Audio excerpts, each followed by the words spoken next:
October 2009. A Tangled Tale by Lewis Carroll. Chapter 16. Answers to Knot 6. Problem 1. A and B began the year with only £1,000 apiece. They borrowed naught, they stole naught. On the next New Year's Day they had £60,000 between them. How did they do it? Solution. They went that day to the Bank of England. A stood in front of it, while B went round and stood behind it. 2 answers have been received, both worthy of much honour. Addlepate makes them borrow 0 and steal 0, and uses both ciphers by putting them at the right-hand end of the £1,000, thus producing £100,000, which is well over the mark. But, or to express it in Latin, ad spes infracta has solved it even more ingenuously. With the first cipher she turns the 1 of the £1,000 into a 9, and adds the results to the original sum, thus getting £10,000. And in this, by means of the other 0, she turns the 1 into a 6, thus hitting the exact £60,000. Class list. First, ad spes infracta. Second, addlepate. Problem 2. L makes 5 scarves, while M makes 2. Z makes 4, while L makes 3. 5 scarves of Z's weigh 1 of L's. 5 of M's weigh 3 of Z's. 1 of M's is as warm as 4 of Z's, and 1 of L's as warm as 3 of M's. Which is best, giving equal weight in the result to rapidity of work, lightness, and warmth? Answer. The order is M, L, Z. Solution. As to rapidity, other things being constant, L's merit is to M's in the ratio of 5 to 2, Z's to L's in the ratio of 4 to 3. In order to get one set of 3 numbers fulfilling these conditions, it is perhaps simplest to take the one that occurs twice as unity, and reduce the others to fractions. This gives, for L, M, and Z, the marks 1, 2/5, 2/3. In estimating for lightness, we observe that the greater the weight, the less the merit, so that Z's merit is to L's as 5 to 1.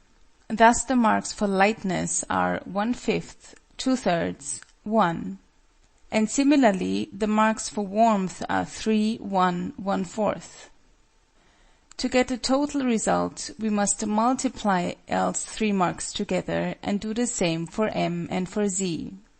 The final numbers are 1 times 1/5 times 3, 2/5 times 2/3 times 1, 2/3 times 1 times 1/4, that is, 3/5, 2/3, 1/3, that is, multiplying throughout by 15, which will not alter the proportion, 9, 10, 5, showing the order of merit to be M, L, Z. 29 answers have been received, of which 5 are right and 24 wrong. These hapless ones have all, with 3 exceptions, fallen into the error of adding the proportional numbers together for each candidate instead of multiplying. Why the latter is right rather than the former is fully proved in textbooks, so I will not occupy space by stating it here. But it can be illustrated very easily by the case of length, breadth, and depth. Suppose A and B are rival diggers of rectangular tanks. The amount of work done is evidently measured by the number of cubical feet dug out. Let A dig a tank, 10 feet long, 10 wide, 2 deep. Let B dig one, 6 feet long, 5 wide, 10 deep. The cubical contents are 200, 300, that is, B is best digger in the ratio of 3 to 2. Now try marking for length, width, and depth separately, giving a maximum mark of 10 to the best in each contest, and then adding the results. Of the 24 malefactors, one gives no working, and so has no real claim to be named, but I break the rule for once, in deference to its success in Problem 1. He, she, or it is addle-pated. The other 23 may be divided into 5 groups. First and worst are, I take it, those who put the rightful winner last, arranging them as Lolo, Zuzu, Mimi. The names of these desperate wrongdoers are Eyre, Bradshaw of the Future, Furzebush, and Pollux, who send a joint answer, Greystead, Guy, Old Hen, and Simple Susan. The latter was once best of all. The old hen has taken advantage of her simplicity, and beguiled her with the chaff which was the bane of her own chickenhood.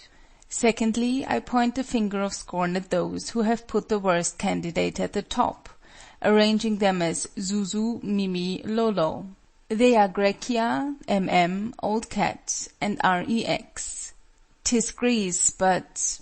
The third set have avoided both these enormities, and have even succeeded in putting the worst last, their answer being Lolo, Mimi, Zuzu. Their names are Eyre, who also appears among the quite tutu, Clifton C., F.B., Fifi, Grig, Janet, and Mrs. Sari Gamp. F.B. has not fallen into the common error. She multiplies together the proportionate numbers she gets, but in getting them she goes wrong, by reckoning warmth as a demerit. Possibly she is freshly burnt, or comes from Bombay. Janet and Miss Sari Gamp have also avoided this error. The method they have adopted is shrouded in mystery. I scarcely feel competent to criticize it. Mrs. Gamp says, "If Zuzu makes 4 while Lolo makes 3, Zuzu makes 6 while Lolo makes 5. Bad reasoning. While Mimi makes 2. From this she concludes, therefore Zuzu excels in speed by 1. That is, when compared with Lolo, but what about Mimi? She then compares the 3 kinds of excellent, measured on this mystic scale. Janet takes the statement that Lolo makes 5 while Mimi makes 2 to prove that Lolo makes 3 while Mimi makes 1 and Zuzu 4. Worse reasoning than Mrs. Gamp's, and thence concludes that Zuzu excels in speed by 1/8. Janet should have been Adeline. Mystery of mysteries. The fourth set actually put Mimi at the top, arranging them as Mimi, Zuzu, Lolo. They are Marquis & Co., Martrap, SBB, first initials scarcely legible, may be meant for J, and Stanza. The fifth set consists of an ancient fish and camel. These ill-assorted comrades, by dint of foot and fin, have scrambled into the right answer, but, as their method is wrong, of course it counts for nothing. Also, an ancient fish has very ancient and fish-like ideas as to how numbers represent merit. She says, Lolo gains 2½ on Mimi. 2½ what? Fish, fish, art thou in thy duty? Of the 5 winners I put Balbus and the elder traveller slightly below the other 3. Balbus for defective reasoning, the other for scanty working. Balbus gives 2 reasons for saying that addition of marks is not the right method, and then adds, it follows that the decision must be made by multiplying the marks together. This is hardly more logical than to say, this is not spring, therefore it must be autumn. Class list. First, Dynamite, EBDL, Joram. Second, Balbus, the elder traveller.